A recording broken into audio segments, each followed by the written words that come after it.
আমার পিসিওএস এর কারণে আমার বেলি ফ্যাট অনেক বেড়ে গিয়েছিল এবং পিসিওএস ট্রিটমেন্টের দেখা গিয়েছে যে পিল খেয়ে তারপরে হচ্ছে পিরিয়ড হতো এরকম। তো সেই উদ্যোগ থেকেই তখন আমরা স্যারের সাথে টামিটাক নিয়ে কাজ করা আর কি। তো এরপরে টামিটাকের পরে দেখা গেছে যে আমার পিরিয়ডের প্রবলেমটাও অনেকটাই রিডিউস হয়ে গেছে এবং বেলি ফ্যাটটা একদমই চলে গেছে।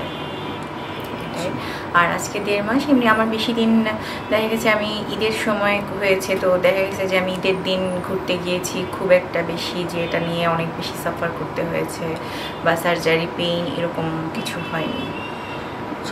দেখা গেছে যে আমি 7-8 দিন পরই আমি স্পেশাল এডুকেটর, আমি সব ধরনের কাজ সব কিছু মোটামুটি সবই করেছি আর কি, এবং খুব একটা প্রবলেম হয়নি। ভারী কাজ বলতে হাঁটাটা স্যার নিষেধ করেছিল যে মানে এক্সারসাইজ 45 মিনিটসের এক্সারসাইজ ওটা বলেছিল যে 1 মাস বা 1.5 মাস পর শুরু করতে।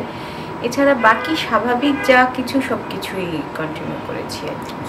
খাওয়া দাওয়ায় নিষেধ, কিন্তু যেহেতু এত বড় একটা জার্নি করে ইয়ে হয়েছে, একটু ডায়েটের ভিতরেই ছিলাম আর কি, এখনও আছি।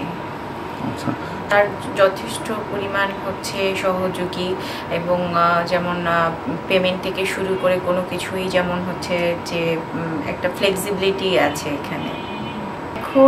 এখন তো অনেকটাই রিকভার হয়েছে আর কি, এবং ভিজিবল দেখা যাচ্ছে আর কি।